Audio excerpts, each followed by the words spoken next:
Hello,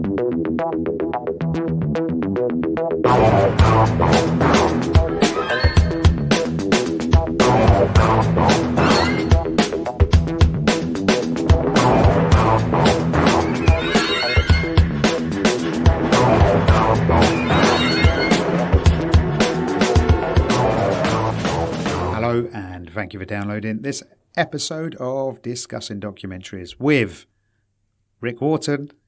Look at him, his little smile. Look at his little smile. We ain't spoke to each other in ages. It's because since you're at work, you're starting like a late night radio show, just like jazz in the evening with Matt Wills. And it sounds it because of this little booth I'm in. And me, as Rick just said, I am Matt Wills. And today... You sound like a kid doing a Twitch stream when his parents think he's in bed. You're like, hey, you little shit, knock it off. Turn off the router. Today we are doing a Patreon pick, and it's from our newest Patreon, Amy Jane, and she has chosen Memories of a Murderer, the Nielsen tapes. So I think Amy Jane is more a fan of Rick's thinking than my thinking. Because she went. I wish we had more interactive fans that would do a poll to say what kind of fucking documentaries they like. Because I wouldn't be reading Italian subtitles ever if that was the case. Well, we could actually poll that out. So at one point we will. I don't need that self-esteem blow that only Dale and whoever fucking respond to it. But yeah, Amy Jane has joined the Patreon, and if you want to join the Patreon like Amy Jane, it makes a massive difference. So a quick word from our sponsors. That's me, Rick, and our Patreon pals. Join the Patreon. It's brilliant. That content is superb. I'm listening to Making a Murderer. It's great. Get on board. Or, as just a little thing, see if you can find our Patreon. That's an interesting thing. No, you can't. Any of you true crime sleuths, try and find it. You can't, because... It's like It's literally in a water tank on top of a hotel. It is very difficult to fucking find our Patreon feed. I can tell you why you can't find it is because we swear. So therefore, Patreon doesn't advertise stuff with explicit language. So to find our Patreon, just click the link in the show notes. You can click on the word Patreon or click on patreon.com/discussingdocumentaries. It's all there. But yeah, so Amy Jane has picked the Nielsen tapes about the British serial killer Denis Nilsen. I'll give you the blurb quickly because it's on Netflix. It's brand new. When was this coming out, Rick? A week and a half ago? A week ago? But at the most a week or so ago at the time of recording. And what was I going to say? It was at number 2 last night when I checked it out. So it's number 2 in the charts. Okay. So it's So the director is. Where's the director? The director is Michael Hart. There's no money, there's no accolades, there's no nothing. It's brand new. But here's the blurb, and then we'll get into it. For the first time, in the killer's own voice, this feature-length documentary explores how Denis Nilsen was able to get away with multiple murders and attacks and went unchallenged for 5 years within the United Kingdom. It's set against the backdrop of 1980s Britain, when mass unemployment drew young men to London in search of their fortunes, only to find themselves destitute and easy prey, and weaving together interviews from police, journalists, survivors, bereaved families. We look at Denis Nilsen. So that's the blurb. I remember this. Happening. I've read. I would say this is what put me off true crime. I can absolutely imagine you going back to Cranley Avenue for a drink because you thought someone was friendly. Yes, absolutely. That's exactly the sort of thing I would do. Someone goes, do you want to come for a drink? Sorry, did someone say drink? Yeah. I'd be like a cartoon character with a pie. I'd just be floating on the air. Ooh, drink. Yeah, I was exactly the sort of person who would end up in Denis Nilsen's drain. Well, before we get into the documentary, do you remember the old days when we'd put one out that was new, say like The Murderer Next Door? Yeah. And it'd be like, wow, everyone's checked that one out and everyone's talking about it. Yeah. How long has it actually been since there's been a new, excluding this one, because this is my fault when I was first doing it, since a new Netflix documentary hit the mark, because there has been some swings and some misses. Mainly misses, right? I don't exactly well, swing and a hit would mean a hit. Like swings means that they're just putting them out. To go. It's been a while. The Cecil Hotel, that was too long for the conclusion. Yes. Then you had the MySpace killer one. Yep. That wasn't quite like the trailer was the best part of it. You saw pretty much everything you needed, and then Pray Away felt a little bit of a letdown. Yeah. And so like to me, I was just like, come on, just be good. Plus, when we were first told it was this one, I'd got mistaken with a previous documentary I've seen, which is there's a confession tape one about an American guy who basically serving life in jail, and what he does is he goes to law enforcement, goes, if you give me a burger, I'll say I did this murder. So they basically, all different law enforcements converge. Like, so this guy in prison just starts admitting to murders. And they go, what? This cool.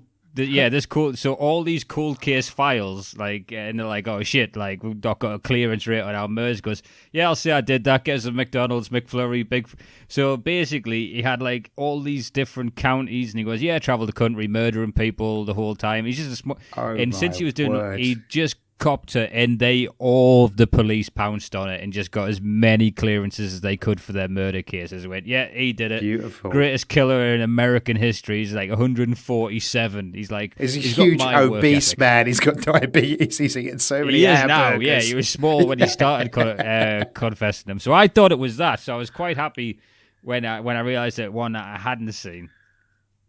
But I remember this happening. So Britain's a fucking miserable country, isn't it? When you look at it back in the footage, you're like, God, that looks a depressing shithole. This is, you take any British sitcom and stick it next to 2.5 Men. Yes. All right, that is the difference, right? I take all the humour, all the script out, just the location. Yeah. Just that beautiful house of Charlie Harper or that flat in fucking Peep Show. Yeah. That is the difference between America and this country. It's so miserable. Just quickly, I forgot to tell you this. So this documentary is from the maker of Don't Fuck With Cats.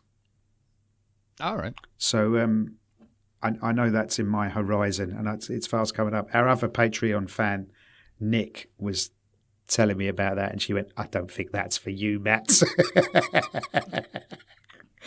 you might have to skip that one. Have a day off that day when Rick says we're doing this. Hey, this is the one. This is why it is left entirely to our Patreon yes, picks. Absolutely. Okay, so. We don't have a choice. That's why we take the pound. I mean, there's some that I figured they would choose. There's some I've certainly been planting seeds in previous episodes for going, but if someone asks for it, it pays for it, maybe. Because I can't not follow the rules. That's because you know how my brain works. Right? You're like, if they ask for it, he'll do it. Yeah. I know how that first edition T1000 is. So I used to live, so basically Denis Nilsen was around, where would that be? That would sort of be west-ish London, northwest London, so around Willesden. Willesden was a little bit rough, but in a great way. So I used to live in Shepherd's Bush and Hanger Lane, and we used to drink round Willesden, Neasden, great places, just great places to drink. Absolutely, huge pubs. They had a music venue there. It had a real stereotypical Irish name. It was beautiful. Everything about it. The houses were big. You can see how he buried so many bodies and stuff. You're like, yeah, they had big gardens. Them places. They were big old Victorian houses.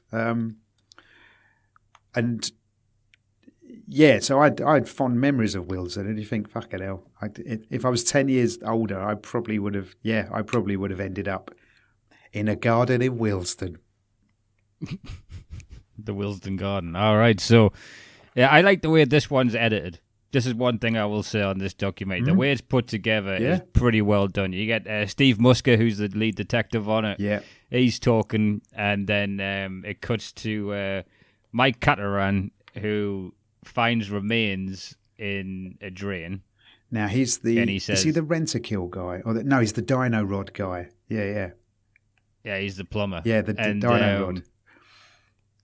That's the company. I've not heard of Dino Rod before. Oh, right. They're like Rent-a-Kill, but for drains. Right. Yeah. Okay. They're like the company in London who fix drains. Oh, right. Fair enough. Because for me, I just liked him because he looked like a young Alan Shearer. He did look like there's something about. Yes. He looked like the Southampton days Alan Shearer. But he was proper London as well. He was like, well, what it was. I mean, I've not seen a human bone, but I know that smell. And they knock on the door and they say, look, is anything weird been going on? Goes, well, actually, my neighbour was outside. I heard some scraping, so we went and saw him, and he was just in a vest and his underpants, and he said he had just nipped out for a pee. Yeah. And he went, and it was February. The Dino Rod engineer said they'd found human remains. And apparently the bloke in the top floor flat expressed an interest in what he had found. What? He's like the worst serial killer ever, Denis Nilsen. If it wasn't for his numbers, he would be seen as a failure. Yeah, and it's... see, the thing is with it, it's cut with the recording tapes he sent to a journalist. So that's kind of the narration of it. And he doesn't sound like a serial killer. Now, I'm sure that's an ist somewhere. I'm sure I'm upsetting someone. But he doesn't sound how you'd expect a serial killer to sound. He sounds incredibly... he sounds like... pompous. A villain in a 90s movie is what he sounds like. Yeah. I tell you what he's done to me, right? See, our lass listens to audiobooks of Terry Pratchett as she goes to sleep. Right. And it has ruined it for me because that voice and the way he describes shit is so much like if Terry Pratchett was killing, fucking young boys on the game. It's like, I am the harbinger of death. Upright I sat as I ate my curry. And I'm just like, it's fucked all Terry Pratchett for good for me. Because he was the Pratchett killer. Well, Denis Nilsen, incredibly eloquent on his tapes, right? Well, on the bits we heard. Don't forget, we heard... that's like seeing the greatest highlights of Andy Carroll. You'd think he'd be the greatest footballer in the world if you saw the edited highlights over 7 minutes. Whereas if you look at his whole career, right, he was made of china. As much as I'd like to say I do actually love Andy Carroll, but he was just injured too much.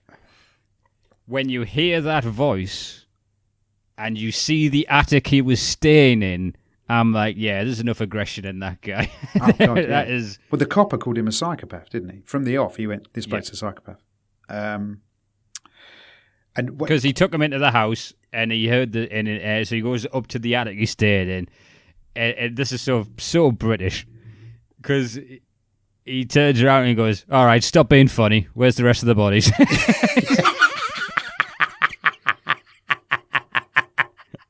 There's no take your sunglasses off, cough them back up. There's no America that says, "Sir, get down on the ground." Goes, "All right, mate, no funny business." Where's the head? All that Sherlock Holmes stuff is very overrated. Let's just get straight to it because I've got to clock out at 5 because the shops will shut early on a Thursday. So effectively, Denis Nilsen worked at a local job centre and he would pick up the destitute and get them back to his flat and kill them. And the documentary lays out a reason of why he might have done that, and they just lay out what happened at the time. And they spoke to people who were involved, and it's a fucking bleak documentary. It's incredibly miserable. I have looked into the eyes of some people working in the job centre and thought that is within their remit. So do you think that the job made him do it? I mean, obviously we know more about him now. We've seen this documentary, but do you think working in the job centre because the 80s, right? I don't know if you... When were you born? Thatcher, that's halfway. I've seen a lot of halfway to see Pet. I'm aware of Thatcher. I live in a mining town in the northeast. Right, I'm aware of Margaret Thatcher. But so on the news, every single news programme, you would get the unemployment statistics. And the number is this. And it would literally be a count that's just on it's like the debt. It just keeps going up and up and up. And I'm like, was that there was a news clip But I where was they're 9. I had a job. How could these people not have jobs? If I had 2 jobs when I was 9. Maybe they couldn't fit up chimneys, all right? Yeah, and my mental health's fine. I can't even take a lunch break without feeling fucking guilty. Yeah. Fucking boomer generations. The only Unemployed. thing I'm annoyed about is wasn't a fucking war for me to be involved in, like the great generation. No, all right? Yeah, no, that's a fair point. You can tell I'm one of Thatcher's children. And it's the language they use on the news, because they don't say the unemployment, go, these dropouts and reprobates. Yes, absolutely. Yeah. These people who don't want to try very hard. And they are seen as a lower class, right? They are pictured like that. Yeah, it's at least a little bit more way. It's not more subtle now, but now they put on shows like Benefit Streets and things like that and go, look, this is how they're living with all that money we take from you. Yeah. All right, what about the tax havens? Don't worry about that. It's Janice here who gets 20 quid a weed and doesn't have a job. Yeah. We do still attack the poor. You're absolutely right. I'm very guilty of that. You go into a job centre, there is not a place where they hire 8 fucking bouncers because they're giving out free money, all right? There is some bleak conversations. I remember one of the first times I had to sign on in London, and they went through my qualifications, and I had to tell them that I got a 3rd in a comedy degree. And you know me, I've got this like awkward shotgun laugh. So anyway, that's not funny. I went, excuse me? Because this is the first bit he's actually said there hasn't been like a driving examiner just fucking dead to the line asking questions. He goes, that's not funny. I was, what do you mean? He goes, you should have worked harder. Now you can't get a job in your chosen profession. And I went, hey, look at the fucking degree. I don't think it matters. And he's just like, it's no laughing matter. And I went, well, I am qualified to tell you that it is. It's a long story short, I didn't... you didn't get the job. And then he went out and he killed someone, Rick. That's on you. Oh, he was thinking of me going, yeah. But what was the thing? You've got to go in each week and say what jobs you've been applying for. Right. And that gets tough, because it's just like, I tried it at butchers, bakers, kind of still make them. Yeah, they weren't hiring. Said come back at Christmas at the candlestick makers.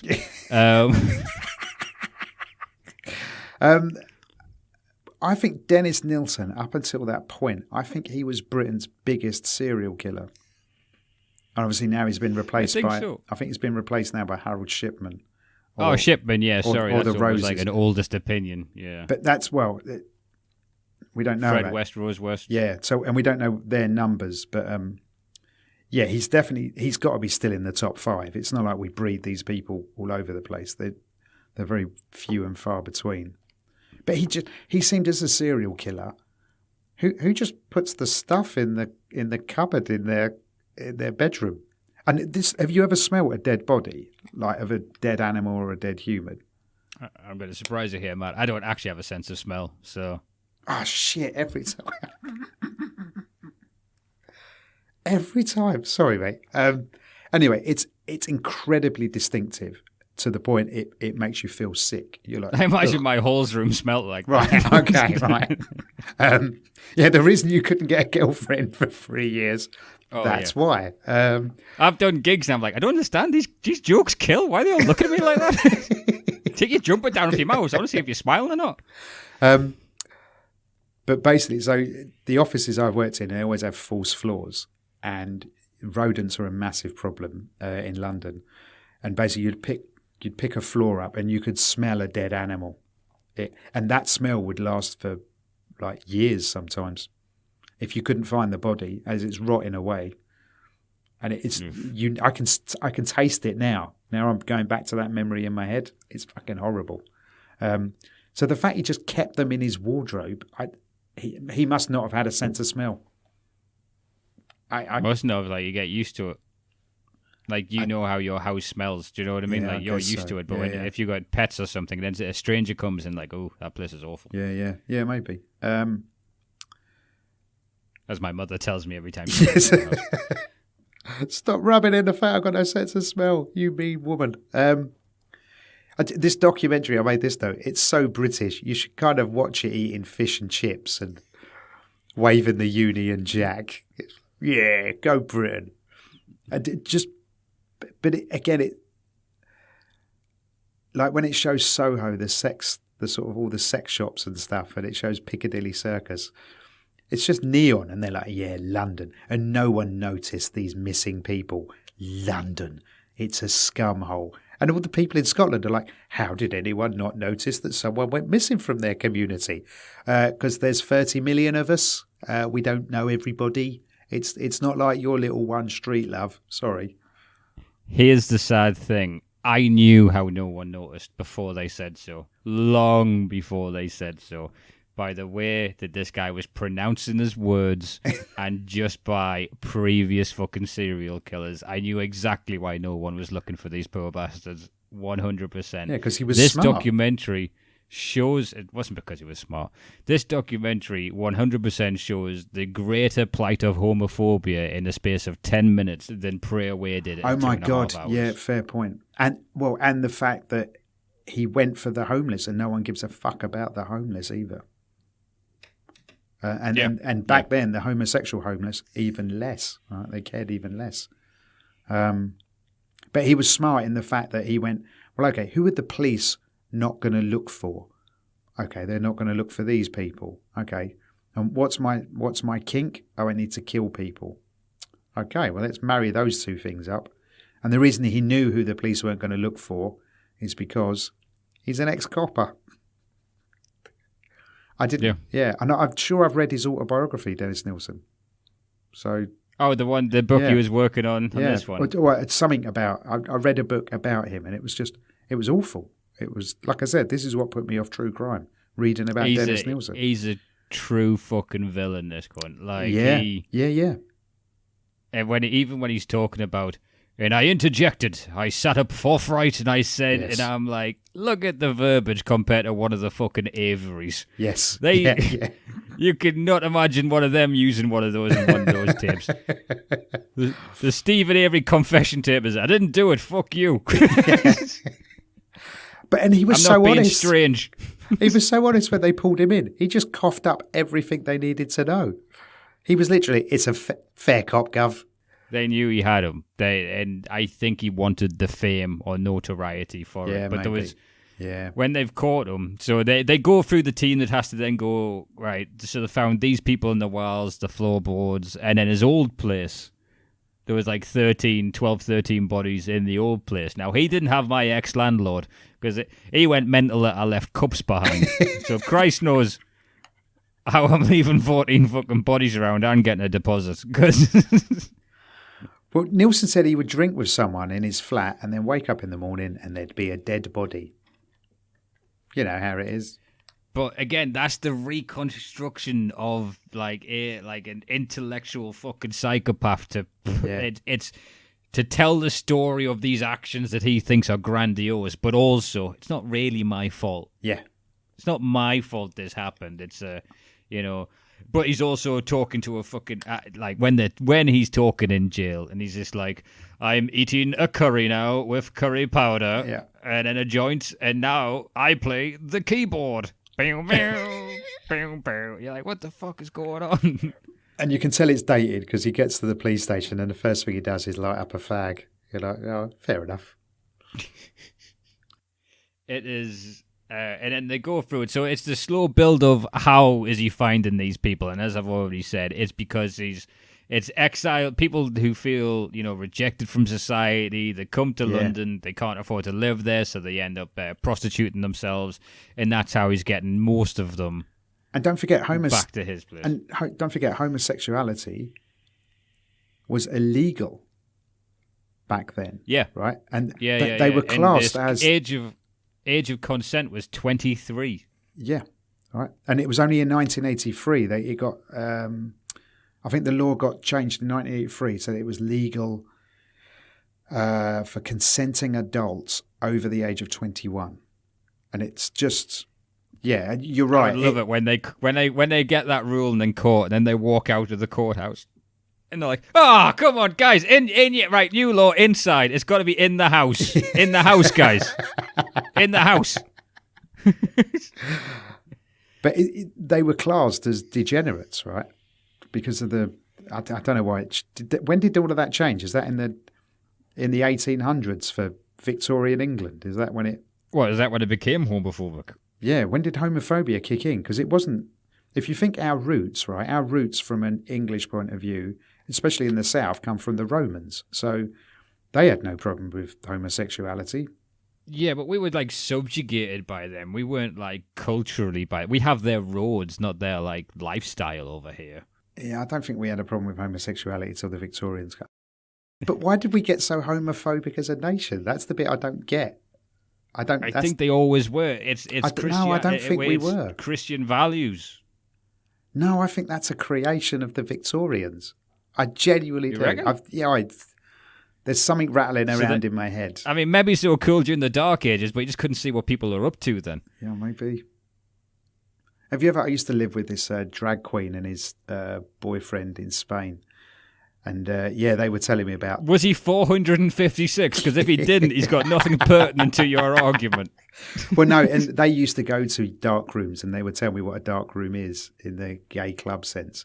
And it was basically a room where you couldn't see anything, and you'd just go in and you'd have sex with you just don't know who. Just one drunk photography student wanders in there. This is why you got a third. He finds something out about himself that day, right?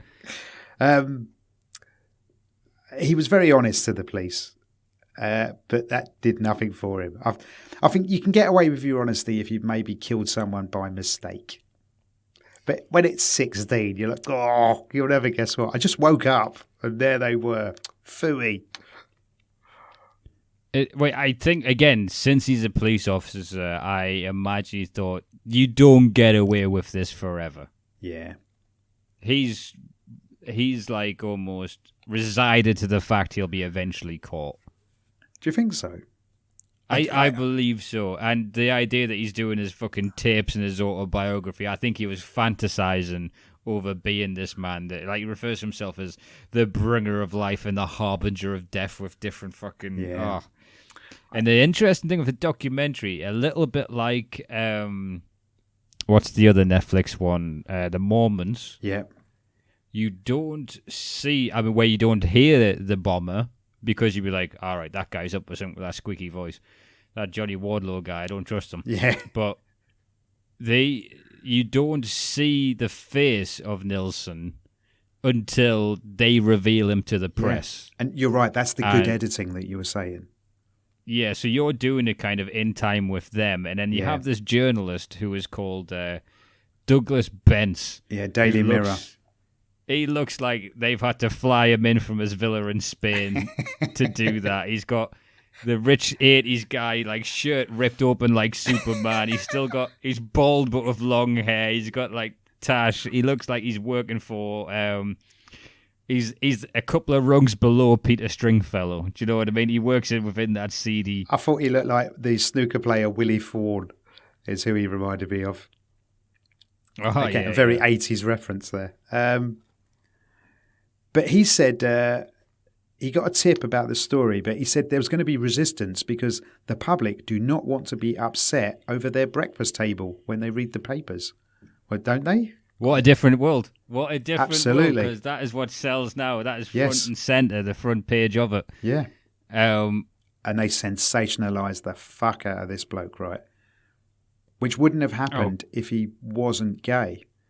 Because they used that No, as 16 deaths definitely would be, but the fact they concentrated on that. But they concentrated on the fact that, because gay was seen as a disease, right? And they're like, well, look, this is how a degenerate person acts. Look, it was just so I see what you're getting out of that. It was so wrong. And they said, right, the police of the day were incredibly homophobic. The press were incredibly homophobic. Yeah, there was a real misery to watching this documentary. And the thing is, I was in the 80s. I don't remember it being that miserable. But I was like 11. So I was watching Wham, right? I'm watching George Michael. Greatest band ever. Well, you get this, it's the Scottish BBC reporter, and there was such a thing I connected with him, because he's just like, oh, right, it's one murder. Might get a couple of minutes on the news, won't mean anything, which is exactly how I talk about any gig I have. Right. Which is like, yeah, it's a couple of minutes here. I'm like, yeah, it's a thing, isn't it?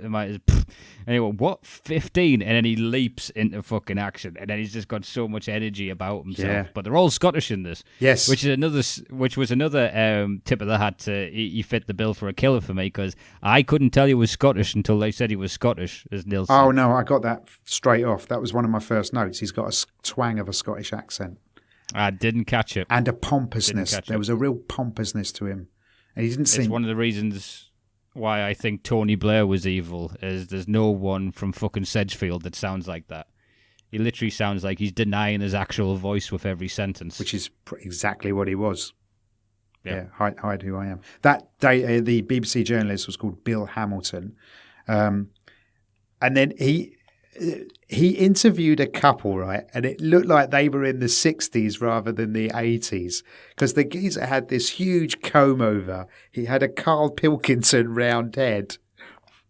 And that woman just looked... It was almost like the colour tone in the cameras was a little bit off, unless they picked up neon well, but they didn't pick up people well. Do you know what I mean? It was... I don't know how many Ks they had then, but there was no 4K. Yeah, there was some heavy patterned carpets in those houses. There certainly was. And even he said that, Bill Hamilton, I thought this guy was a psychopath. And then, so the Scottish reporter, he gets in touch with Nielsen's mother and says, could we do an interview? We're obviously going to do an interview. And she says, oh, not today. And if I was him, I would have left this out of the interview, because it makes him seem like... It makes him seem like a proper douche. Yeah. And he went... Oh, well, I'm actually in Aberdeen today. It'll be a shame to have to come back. And she's like, oh, all right then. I was like, oh, fucking boo-hoo. How polite is that from the British point of view? And here's what I thought, that maybe the reason that Denis Nilsen didn't get caught early is because people were seeing what he was doing and they smelt the smell, but they're so polite. No one wanted to say anything. He's hacking up a body, Harold. Well, he certainly is, Marjorie, but someone will report it. It's not our business. Just look away. Ignore. Mind your own business, Marjorie. Just keep on moving along. Ignore that smell. Don't worry. I think the British politeness is one of the biggest fallacies of this fucking country. I think that is a stereotype that's been ingrained to us that I have rarely fucking seen. You reckon? I think we're quite polite. There's a great bit of British apathy. But there's that as well. There is apathy versus politeness. But in terms of politeness, Jesus wept. I've travelled this country for 12 years. Very seldom have I experienced people too polite to point out something if they feel entitled to point it out. Yeah, you're talking about drunk fuckers. I fucking hate the drunks. I'm talking about working in fucking customer service. I'm talking about miserable pricks working in the fucking job centre. I'm talking anywhere they can. I'm going to ask who hurt you, Rick, but I know who hurt you. It was everybody. I like that there was a little excerpt and it was reported on American TV. And the American TV guy is describing what Denis Nilsen did about, he took these homeless men back to his place and he hacked them up. Now, the people in America are beginning to look at this going, what do you want about? We are the spiritual home of the serial killer. All of us went to school with at least one serial killer. That's how it works in America. Whereas, like, Britain gets one and we're like, what? Well, one of the reasons why we don't have so many, in my opinion, is there's no space here. What, for serial killers? They love a little bit of room, don't they, a serial killer? Look, where are you going to hide those bodies? We just haven't got the space. Is that what you can kill one or two, but the blood trail's going back to your fucking door. Like, in America, there's like outbacks. There's like miles upon miles of untouched land that the mob can just fucking bury people in. There isn't that here. You don't get. There's no space for that shit. There is. Epping Forest was all the. I grew up near Epping Forest, and loads of bodies were found there. Yeah, found. Within days. Like fucking dog walkers. Why has he got blood out of his front door? Where does this go? That's why, it's one of the things of having a blood out, like having a beagle. Like, whenever he starts sniffing something in the forest, I'm like, whack on. Walk on, son. I don't want you coming back out of that bush with a fucking pair of Nikes in your mouth. I don't want to be a headline on a news. I'm not Local explaining to the bald police man that finds body. Guy who fits every murder composite finds body. Doesn't want to hang around for questions and says his dog's too reactive to meet strangers. Goes home and washes his hands. Yeah, that's what I fucking need. Orders bleach because he's watched way too many documentaries. His Google history search, what are the names of Robert Durst's lawyers? Yeah, you're going down if you get questioned. 15 minutes out me vape pen, I'll do what the guy did in America, go and pin it all on us. Pin it all on us. Air fry me some chicken wings and I'll admit to anything. His name was Denis Andrew Nilsen, and that falls into your theory that they give the full name, including the middle name, of serial killers. And I started thinking about why they did this. I think it's so you don't get a mistaken identity. So they don't go like, oh, okay, we've found a murderer. His name is Richard Albert Wharton. And then your missus will go, oh, same name as you. And you're like, no, I haven't got a middle name. It's all right. It's not me. It's that Richard. I think that's why they do it. Yeah, and they'd be like, oh, that's good. People are probably going to bring that up for the rest of my life now, but it's actually Jeffrey Andrew Dahmer is what I'm called. So, joke's on them. So he went to Bill, whatever his name was, went to Denis Nilsen's mum house in Aberdeenshire, and here's a warning sign. It was a very tidy house. That was a big warning sign for me. Yep. That feels like you get hit for putting something out of place. Yes. She made her own shortbread. I don't know why, but something seems suspect about that. Yes, absolutely. If there's one place you can get plenty of shortbread, it's fucking Aberdeen. Yeah, it is. Yeah. And Denis Nilsen on his tape said he felt alone and ashamed as he was a homosexual, and this is down to his genetics, and he was forced to be anything true outside of his head. Better kill a few people then, Dennis. Hey, just go kill a few people then if that's how you feel. You fucking nutjob. How has this serial killer more succinctly described the plight of being a homosexual within a very homophobic time? Yeah. More fucking, succinctly than Pray Away. Yeah. No, you're right. It's not, he wanted to change a story in the speech I was giving about people, how this was bad. Yes. This was, this is how I felt. Yeah. And he did, because he is eloquent, he does nail that side of it. He really does. And he brings... It's when he's talking about the press. He's just like, oh, the journo's got a hold of it. The gay killer. Oh, dear. It's very much like a snooty guy that, the flour falls on his head during, a children's TV show. Bodger and Badger, he's getting mashed potato flicked at him as he's trying to come round and evaluate the house. Oh, my cufflinks are scuffed. But he lives in this, I would assume he's a serial killer. Going up to that fucking attic with that voice, I wouldn't trust him. Basically, once he gets nicked, his police mate from when he was a copper, Bob Brenton. I love this bit.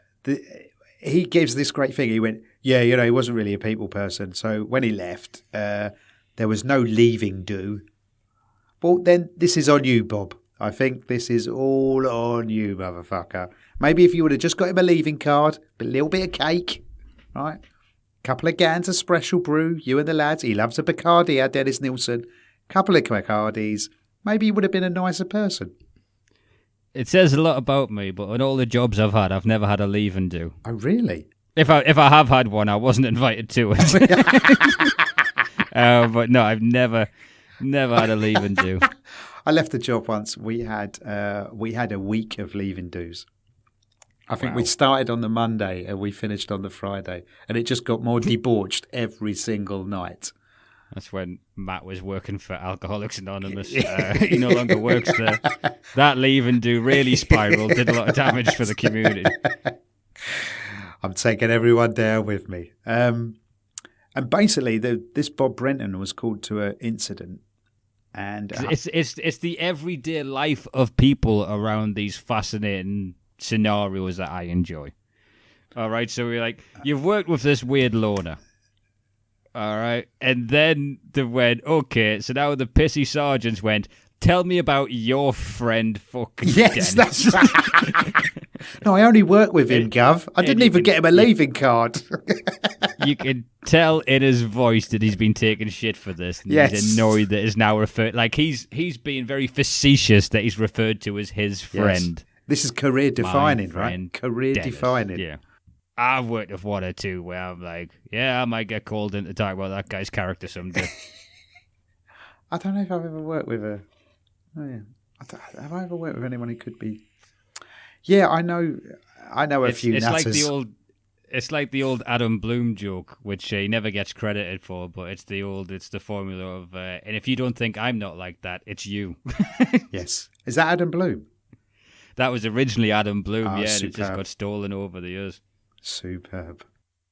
Everyone's got a friend that does this, and if you don't, that That's person is you. yeah. Is the blank, yeah. He should be credited with that. That's fucking phenomenal. So Bob Brenton, the detective, was called to an incident because a homeless kid had hurled himself through a window from Dennis's flat. And Dennis said, basically, when they pulled him in, he said, if you've got no evidence, you need to let me go, I believe. If you've got the evidence... If you've got the evidence, charge me. If not, you can let me go. And that's very much Kevin Spacey in Usual Suspects. Yeah. And protect you because you're weak verbal. Because it's... the dad of the kid... There's a movie that really benefits from a quick credits. So you don't go, wait a minute. No, that doesn't make fucking... What? No. That was him all along. Yes, ask no more questions. Yeah, move along. The dad of the kid who threw himself from the window was so ashamed about what his kid is in terms of basically a homeless, drug addict, homosexual, he didn't want to press charges. And Bob, the copper, was saying, but this guy's a psycho. And he said, if you don't press charges, this guy could go on and do other things. And he went, no, we don't want the... we haven't got the time to put into this. Sorry, we're not going to press charges. No. But I don't get why the cop didn't press charges. I think it has to be the victim. I don't understand the grey area on that because that sounds a very Americanism. It sounds, doesn't it? Yeah. Without him testifying, I believe there's no crime. Yeah. Okay. Yeah. All right. And then I think every step of this documentary, it gets more miserable and more miserable and more miserable. And even Soho, like you're seeing Soho in the 80s, which was that was the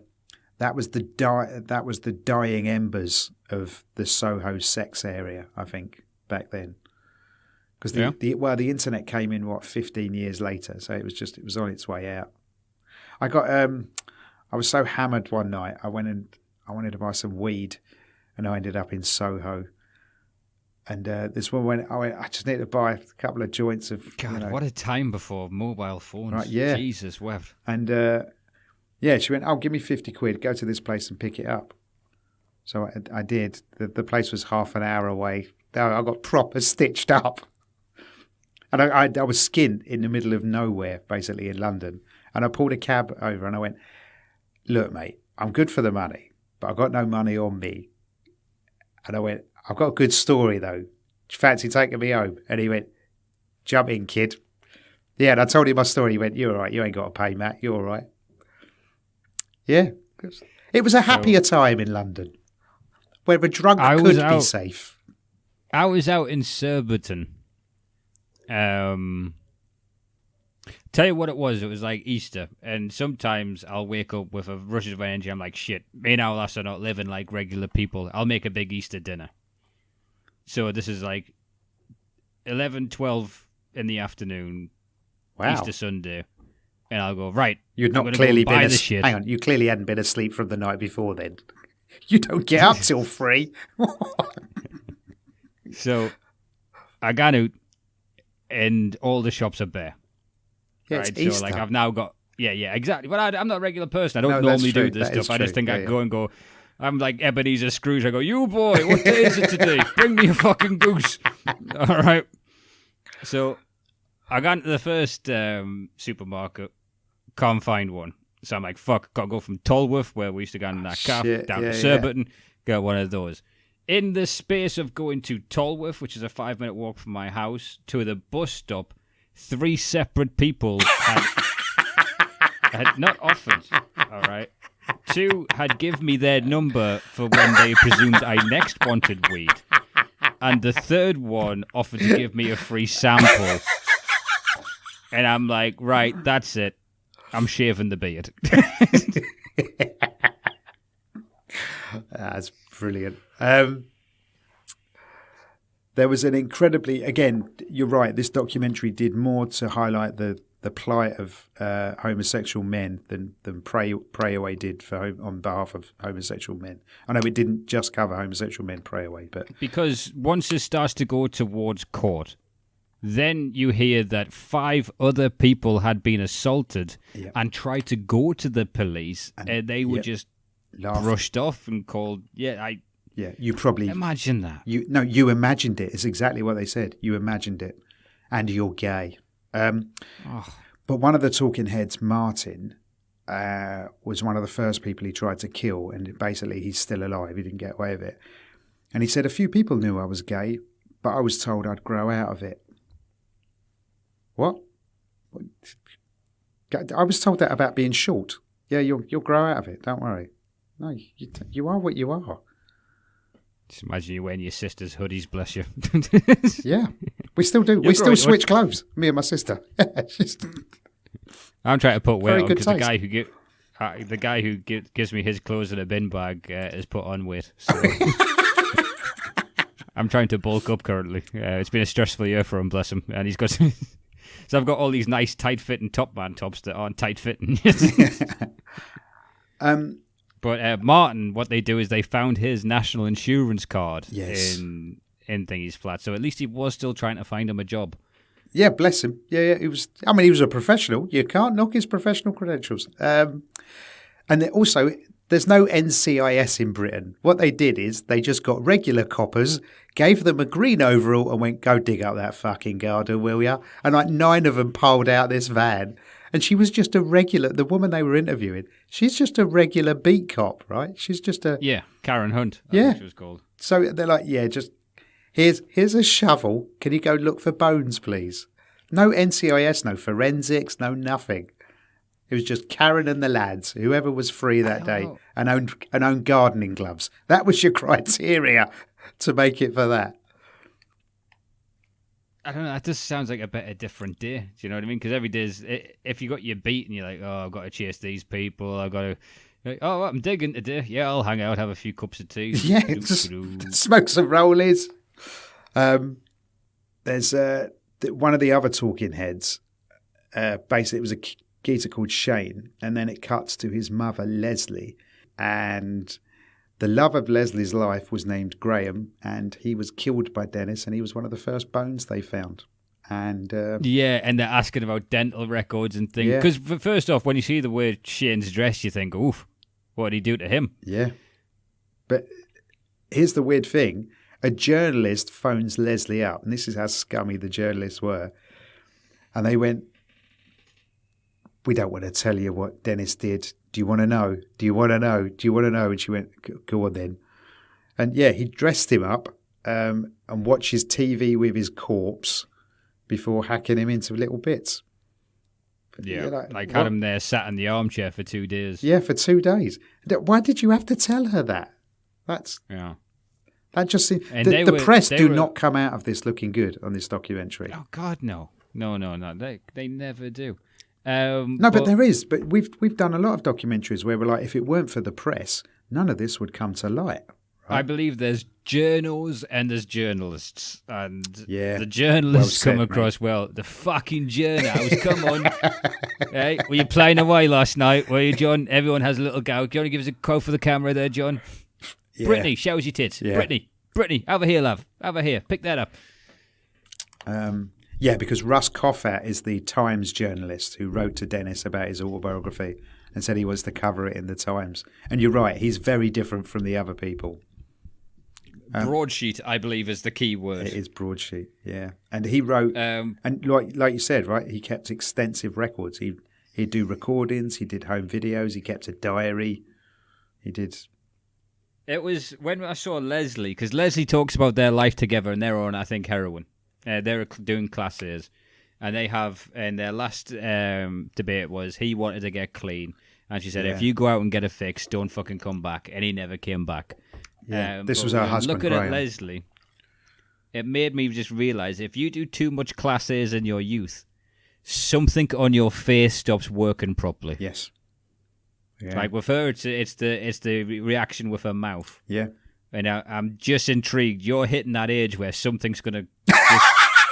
Thanks. There's gonna be something. I want to know. What do you think? I think it's going to be my cheekbones. I think the you know cheekbones what? are just going to go. I reckon you're gonna have a weird forehead. Your forehead's gonna look like a mouth. Yeah. Yeah, maybe. Yeah, maybe. But yeah, there's So the something next that few comes back years- to haunt you. If you're doing Class A drugs, there is Yeah. something that is going to be a telltale sign for the rest of your life. What if they For me, it's I changed never remember where my wallet is. Well, what if they changed the classification while you were doing them? Does that ease what happens to you? No, because it'll still be the chemical Ah, reaction. shit. Okay. You couldn't be like, they were Class C when I started doing methadone. This is bullshit. Now me ears twitch. And then we get into Dennis's love for his granddad, and turns out his granddad was a nonce who abused him. There we go. But You can't say that but is after also- that comment. What No, the no, fuck? you fucking absolutely animal. can What? because the what's it called? The journalist, him at the end even says that could also we can't prove or disprove that. No, and he might have But just made that Nielsen has tells of being like, oh, it was this alter ego of me Yes. that did this. Yeah. It was that, and it's what a smart brain would go to justify this. It's entirely Yes. possible that an abused child eventually becomes the abuser, but there is also zero evidence to state that. up. Right. What? Because they're all dead. His granddad yeah, was but dead. again, Nielsen doesn't seem the guy that you need to fucking believe a No, whole heap. absolutely. Do you know what I mean? Yeah. But that was his, I was abused when I was 5, and it fused the love and the death emotions together, which I thought was a clever way of saying, and that's why I killed people. Can I be let out now, please? To me, it sounds like he's making a book. Right, yes. Oh, to me, it He's sounds like he got wants to some- get out so he can kill a few more people. The geezer's clearly a fucking nut job. He's a well-read guy, and he knows the main protagonist has to have some kind of origin story Yeah. to what he's doing. Because the way this guy operates, there's the person that he tries to kill and resuscitates. He puts him in the bath after strangling him with the sleeping bag. It's fucking miserable. And then it goes to trial, and he pleads not guilty, so he gets more attention. He's referring to it as the theatre. Yeah, and well, basically, he's in the Old Bailey, right? Now, that's the Central Criminal Court of England and Wales. That is the Wembley of courts, and it looks like the House of Representatives in the States. So it looks like a mini version of St Paul's. And right. You've got the Lady Justice on the top of it. So this huge statue of this woman holding a knife and the scales of justice. And it's on the borders of the City of London, which is actually older than London. Yeah, it's an incredible building. Absolutely incredible. Watched it. But his defense is pretty much, well, I didn't kill everyone I brought back to my flat. I didn't kill So, everybody. It was diminished responsibility. We'll knock off 2 years because you're a bloody good bloke. And then, right, it was a very skipped over moment, but it made me fucking see them. So these fucking brave guys come forward. Yes. The 5-6 that survived him. Yeah. Not that he didn't try to kill them, that survived his Yeah, attack.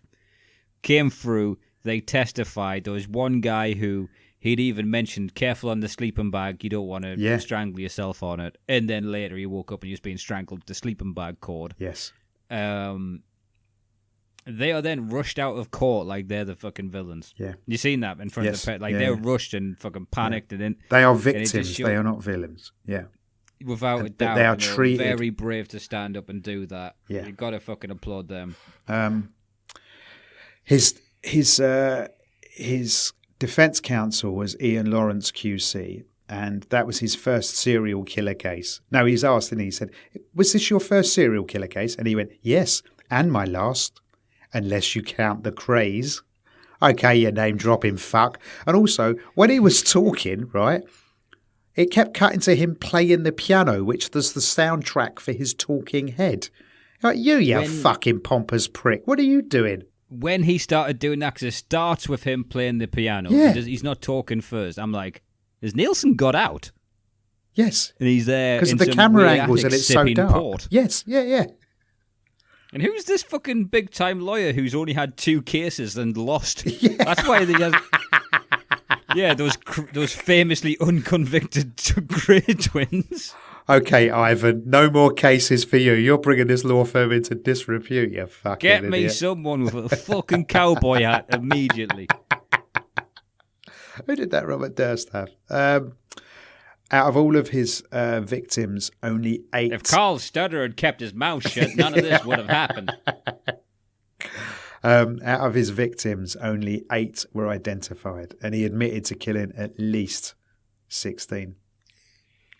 He died in prison. It was proper miserable. It was really miserable. I mean, he must have died early. He must have died young. I never Google it because I don't want to ruin the episode, but I'm definitely Googling shit after this. Yeah, hopefully our patron who selected this one is she's got her own little review she's going to send over, or a few things to say to White to check out this documentary. We'll hopefully edit in after. Oh, pucker, that would be awesome. Yeah. Get But that. also on grounds of the Patreon, I have a rule that I don't pester them to do things, so we'll see what happens. That's right. So, I, on the other hand, do. This is the chalk and cheese of Rick and Matt. and then what else is it? There's one thing caught me about this, which was, so it shows you Piccadilly Circus. Yes, footage of it back in the 80s. And it's got the Carlsberg banner, and it still had the slogan, probably the best in the world. And I'm just like, how long have they been dining out on those adverts? Probably the best beer, probably the best lager in the world, isn't it? Yeah. I thought that was like an early 2000s thing. Oh, God, no, that was... It's like 40 years. That was. Who's working in that ad department? Have you got anything that better? gig? Have you got anything better than this? Nope. Okay. Me and Matt were Run it talking again. off the podcast. Ricky's trying to get into writing adverts that don't mean anything. I want our fucking job. Hey, listen, I know we only meet once a year, but I've got an idea. Is it to stick with what we're doing? You're right, Bob. I like to cut your jib, Wharton. I like the cut Here's of your another jib. £1,000,000. You change dynamics, Warren. You change dynamics. There's a guy in the sales department that said it should be maybe the best lager in the world. Don't worry, I fired him. He's not fucking, It's probably. he's not Carlsberg material. He's probably going to kill himself. But This was. It was a very miserable documentary, but I really enjoyed it. I really did. It was very well put together. For a British thing, right? Especially for a British Yeah. thing. Especially for a British one. What's your score on this one then, Matt? I'm going to give this a healthy 4. I'm giving it the same. 'Cause I was thinking of what to give it, and my only issue with it was, which again, it's the confession tapes, it's his memories of. So, he gets caught. Yeah. There's no big surprise. No, but absolutely. The unfolding of it, and again, almost the buried the lead of, the police dismissed 5 people that they could have caught this guy from. That is... And you're right. That is up. Well, and the highlighting of the plight of gay men was... You're right. It was very well done by this guy. It really, really was. And even the journalists and the police were the same. They were like, yeah, listen, it was a different time.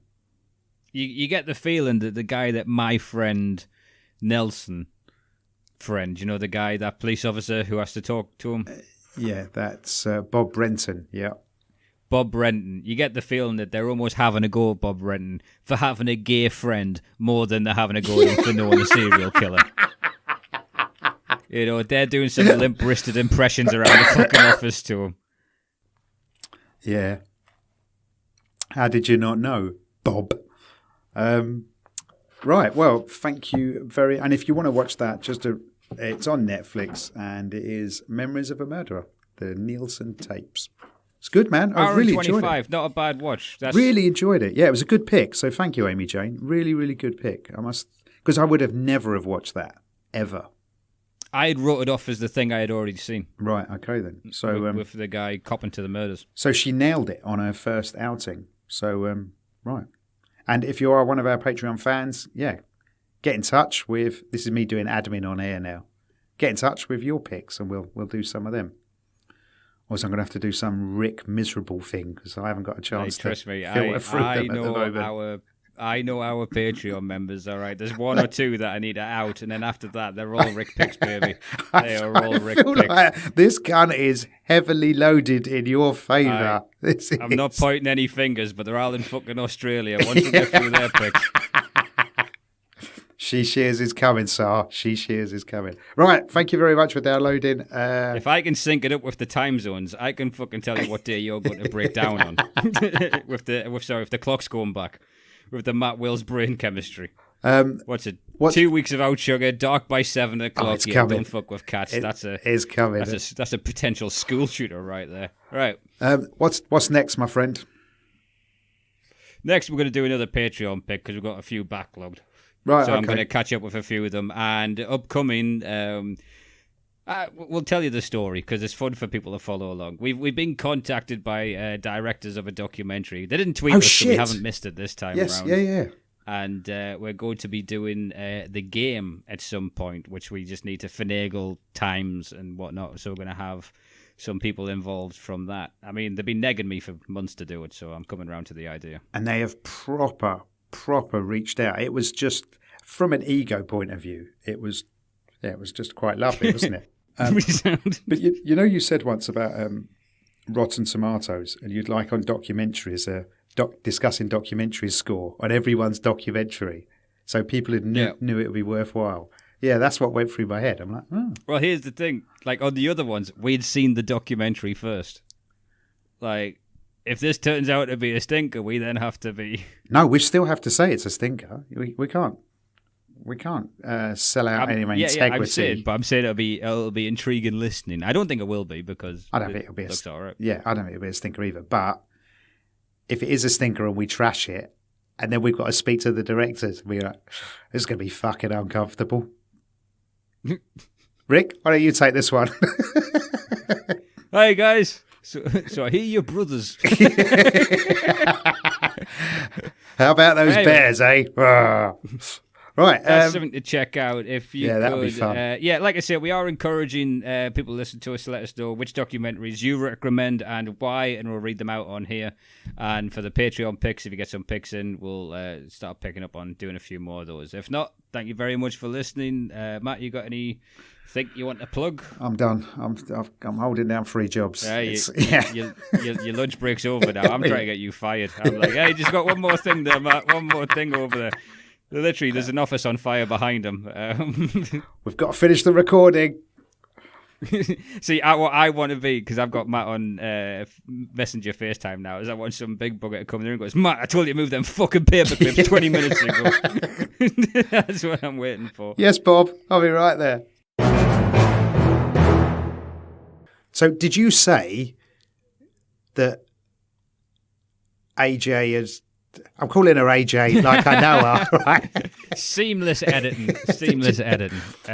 So you said she sent you a review, because I think that's a great thing. If our Patreon fans, not just Patreon fans, if anyone has a review of a documentary we've watched, I've asked if anyone would like to send out. We've had a couple come in finally, and due to the way we bulk record, we've had some for quite some time and not read out. But this one is synced up, so we have one to do next week, which is a review of Voyeur, which is from the subscriber Nick, and also AJ, who suggested this one, sent us this review.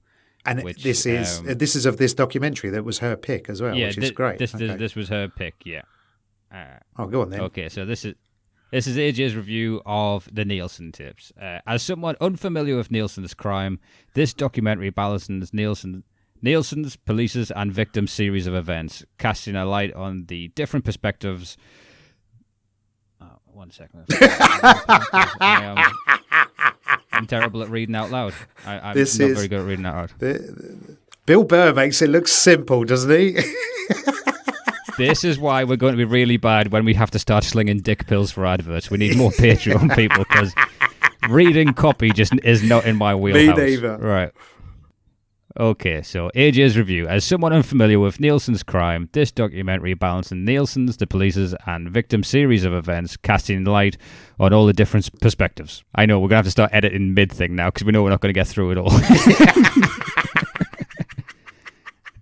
Nielsen's self-tapes are downright eerie and unsettling, and someone with a degree in criminal psychology provides an incredible insight into his mind and delusions. How thick do I sound now? No, you're right. The documentary... I know, but the fact that she's got a degree in criminal psychology is like, she should probably be on this and not us. Right, so the documentary takes a look at the social climate and prejudices that allowed these atrocities to occur, and for Nielsen to go undetected, casting a focus on the victims of the crime rather than the investigation itself. Using Matt and Rick's skill, I'd had to give it a 4. Sad, somewhat uplifting at points, and shocking all in one. All in an interesting watch. And then she has put a caveat of, this was going to be a 4.5, but I've started watching Making a Murderer and reminded how awesome it was. Fair play. Nice review. I don't think the reading of it did it justice, but it was... No, it did not. It did not. But once I hit that final word, I waited for an applause break.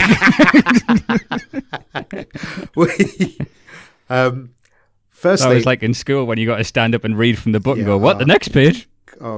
Firstly, thanks for the review. That was awesome. That is an excellent review. That was a lot more. That is what we try to say in an hour. You did it in 2 paragraphs. Yes. That is remarkably succinct and an excellent description of that documentary. What I liked as well about that was she's reversed it, because it's always Rick and Matt, because we think that's funnier. Because we spoke about that for ages, didn't we? Should it be Matt or Rick, or Rick and Matt? Yeah, in the beginning. And in the end, I went, I think Rick and Matt's funnier. And I think because because I don't know. Wait, I got to be honest. In the early days of this, there's a lot of things that you fussed over that I was just like, whichever way he falls is not something I'm going to argue. I think Matt argued with Matt about how which one sounded funnier between Rick and Matt. But she's reversed it and gone Matt and Rick. So I'm like, oh God, did I get that wrong? And did she say she's got read that bit? She's got a degree in what? A degree in criminal psychology. Wow. Yeah. She's onto you, Matt. Blimey. I feel a little bit intimidated. What? Yeah. I mean, don't get me wrong. Over the moon that she enjoys it. I just didn't think smart people would enjoy our show. I didn't think they would either. Wow. Okay. Well, there's an ego boost. And thank you very much. We are looking for more reviews, and I promise I will get better at reading out the reviews as well. It's going to be Matt's turn next time on Nick Graham's review of... Oh, man. Voyeur. She's funny, Nick Graham. She is so funny. She cracks me up. I love speaking to her. I don't know why we're calling you AJ. I think it's because my niece has got the same initials and we call her AJ. So, that's why I went for it. And I spelt her name wrong when I wrote to her and was just like gushing about thanks for being a Patreon pal. Keep them coming, man. We could do a whole episode, right, of just reviews. Not with the amount of reviews we'll get, we could not, no. No, we'll build it up. We'll do like little snippets. We'll do like a 20-minute. Oh, and I got from fan of the show. They're on our Podbean page. They are called CRXQW7 or something. The guy in the office. The guy in the office. He sent me a thing this morning when I came in. So I got an email from him and he just went, is this going to go anywhere? Because I don't really like bowling. And that was and I just wrote to him, I went, that's a Rick line, wasn't it? And he went, yeah, it's the funniest thing I've heard in ages. Brilliant. Absolutely love it. Great episode. Oh, cool, man. Oh. So it's nice to come into an office job where they're quoting what you're doing in a non-office job. And then they're quoting the very funny man you've tethered yourself to. You're like, I'll take it. That's it. I don't know. I got a thing about London office people. I just think he wants a good recommendation on your way out the door. He's the best hire I've ever made, but hands down, bar none. Best hire I've ever made. Well, there's about 18 people in that office went, oh, for fuck's sake. I've hired hundreds of people over the years. He's the best. Bringing you berries, self-help books, all the weird Matt Will's fucking accoutrement. Eat spinach. He was a singer in a punk band, and he used to be a baker. He's a fascinating man. He got married 3 times. He's fascinating. I love him. Anyway, enough about him. More about our Patreon people. Thanks again. I know we're gonna. Thanks for. And this is a pick. Good pick. I wonder what she's going to pick next. Yeah. If she's got. It looks like it may be The Innocent Man is what we're looking at. I'll leave it out.